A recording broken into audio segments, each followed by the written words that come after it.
कहानी छोटा हीरो राजू। एक गांव में राजू नाम का एक गरीब मगर बहादुर लड़का रहता था। वो अपनी मां के साथ एक छोटे से कच्चे घर में रहता था।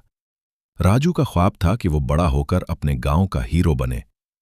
एक दिन गांव में एक खतरनाक चोर आ गया जो लोगों का सामान चुरा रहा था। सब लोग बहुत डर गए। किसी में हिम्मत नहीं थी कि उसका मुकाबला करे। राजू ने सोचा, अगर मैंने कुछ न किया तो मेरा गांव मुश्किल में पड़ जाएगा। वो अकेला ही चोर के पीछे निकल पड़ा। रात के वक्त राजू ने चोर को पकड़ने के लिए एक चाल चलाई। उसने जंगल के रास्ते में जाल बिछा दिया। जब चोर वहां से गुजरा तो वो जाल में फंस गया। गांव वाले हैरान रह गए कि एक छोटे लड़के ने इतना बड़ा काम कर दिया। सब ने राजू की तारीफ की और उसे अपना हीरो मान लिया। राजू की मां की आंखों में खुशी के आंसू थे। राजू ने सीखा कि हिम्मत और अक्ल से हर मुश्किल को शिकस्त दी जा सकती है। इखलाकी सबक: बहादुरी उम्र की मोहताज नहीं होती और अक्ल से बड़ी मुश्किल हल हो सकती है।